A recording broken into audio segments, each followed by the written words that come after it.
Today, I'm feeling a bit sentimental, so I'm reposting my second podcast ever at Math Science History from 2019 about the story of John Dalton, the self-taught Quaker schoolteacher who gave us modern atomic theory, mapped the mystery of colorblindness before anyone understood it, and became one of the most celebrated scientists of his era, all without ever attending university.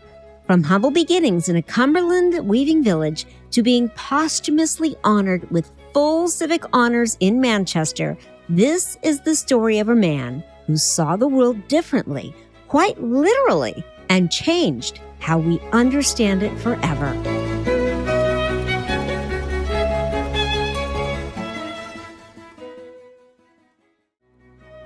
The Large Hadron Collider, the LHC, located at CERN's European Organization for Nuclear Research, is just outside of Geneva, Switzerland. It is the world's largest particle accelerator with a diameter of 5 miles. In its deep, enormous magnetic cave, operating with the highest energy of all particle accelerators, it pushes 2 high-energy particle beams at the speed of light, careening towards each other until they collide. This subatomic discharge, in its glory, produces valuable results that lead us forward to greater discoveries. The LHC is one of over 30,000 particle accelerators in the world today, with the first one created at California's University of Berkeley in 1929, which was only 5 inches in diameter. However, at one point, just a few hundred years ago, subatomic research was unheard of, as was atomic research. Enter John Dalton, English chemist, physicist, and meteorologist, the colorblind genius with a genuine Quaker heart who would usher the world into atomic research. John Dalton was born in Eaglesfield, England on September 6, 1766. His parents raised him as a Quaker with earnest values to live one's life not on a set of beliefs or utterances of God, but rather to exist as a testimony to the world. Even though his family was really frugal, he was fortunate to get an education from his father, who was a weaver, and from a fellow Quaker, John Fletcher, who ran a private school in the nearby village. At 15, Dalton moved to Kendal to join his brother in teaching at a Quaker school. However, Dalton was a Quaker, and as a Quaker, he was considered to be a dissenter. As a result, society barred him from attending English universities. Regardless, he was really curious, and he refused to accept the limits that society imposed on him. So, to continue to feed his wonder, he got an informal education from John Gough, a blind philosopher who was also gifted in the sciences. In 1787, Dalton began a meteorological diary, and from that day forward until the day he passed away, he entered over 200,000 weather expositions and observations into that diary. During his tenure in Kendal, Dalton discovered that he was colorblind after he sent what he thought was gray stockings to his mom for her birthday. When she got them, she was shocked. She wrote him saying that she could never wear the scarlet red stockings that he bought her. He asked his brother, who agreed with Dalton, yeah, they were gray. So thinking that his mom's eyesight was waning, he asked her to ask the neighbors what color they thought the stockings were. Well, her friends confirmed that, yes, they were indeed red, not very Quaker-like. So after realizing that he and his brother were colorblind, he delved extensively into the concept that he called colorblindness, which would eventually be termed Daltonism. In 1793, Manchester needed this determinedly curious and passionate teacher of so many subjects. So, New College in Manchester appointed him as a teacher of their academy in 1794. Also, the Manchester Literary and Philosophical Society elected him as a member, which actually became a turning point in his life because he started writing a lot of papers and reading them at the society. In 1800, as the university's financial situation began to decline, Dalton resigned and successfully transitioned into tutoring to supplement his income. He continued to research on colorblindness, meteorology, physics, and chemistry, and The same year that he left the college, his peers at the Manchester Literary and Philosophical Society named him secretary. The following year, he presented a series of 4 essays to the society that proposed valuable data and findings on the gases in the air. As though marking his claims on colorblindness and partial pressures wasn't enough, Dalton forged a notable path into atomic theory. On September 3, 1803, Dalton titled a page in his notebook, "Observations on the Ultimate Particles of Bodies and Their Combinations." Though now considered to be archaic, he proposed that the atom is the smallest part that takes place in chemical reactions. He then listed 5 circular scribbles with notations and atomic weights. These notations were the very first table of elements, which consisted of only 5 elements: hydrogen, oxygen, azote, also known as nitrogen, carbon, and sulfur.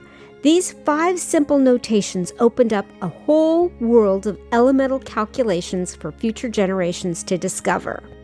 If you want to see these notations, you can visit my website at mathsciencehistory.com, and I'm going to provide some notations and some illustrations that he created, as well as some explanations behind some of his theories.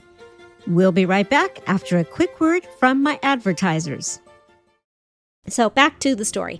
A little over a month after his observations, on October 23, 1803, Dalton presented his essay on the absorption of gases by water. This essay concluded with his presentation of 21 simple and compound elements, all arranged by atomic mass. In 1808, Dalton published his first volume of work on the elements, entitled A New System of Chemical Philosophy. In this, he presented a new set of data consisting of 20 elements. This data paved the way to elemental discovery and a process to categorize chemical structures. This new book was thorough and contained tables and tables of relevant and beneficial data, including 1.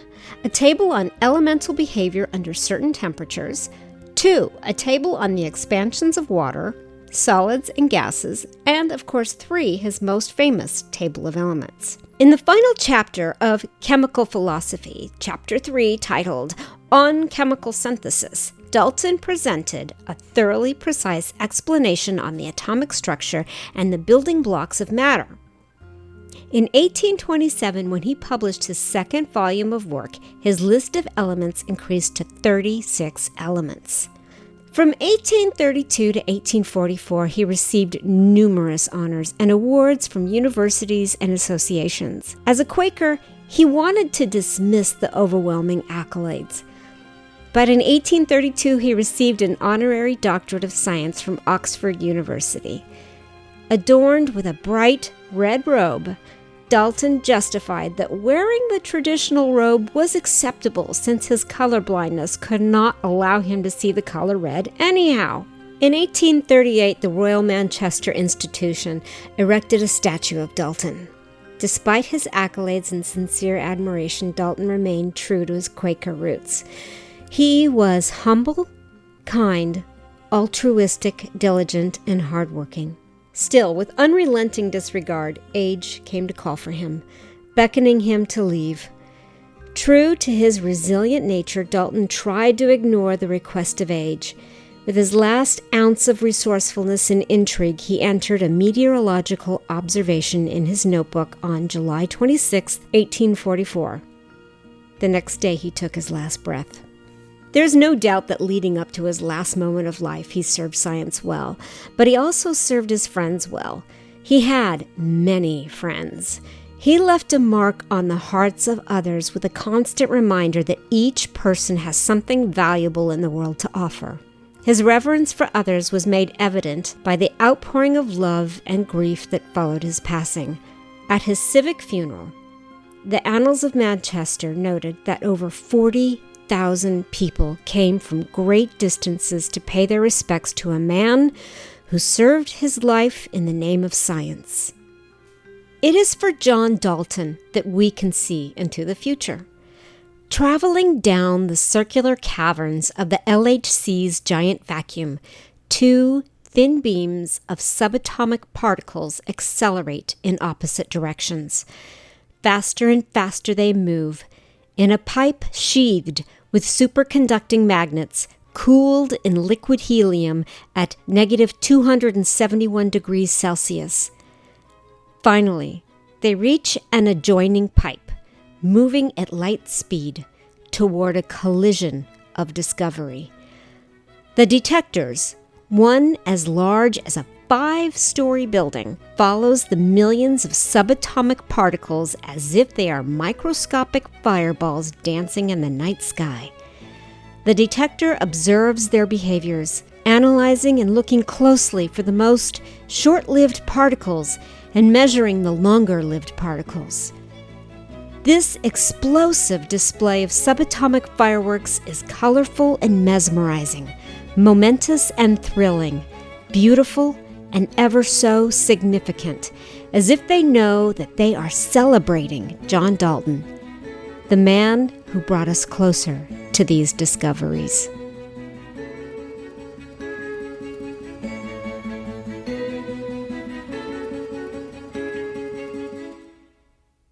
I'm Gabrielle Burchak. This podcast has been brought to you by caffeine, delicious, wonderful nectar of the gods caffeine.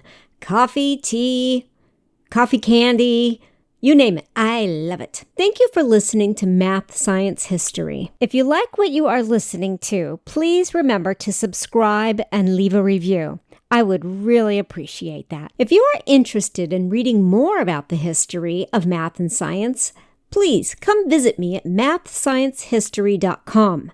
And while you are there, if you like what you're listening to, please feel free to click on that coffee button and buy me a cup of coffee. Until next week, carpe diem.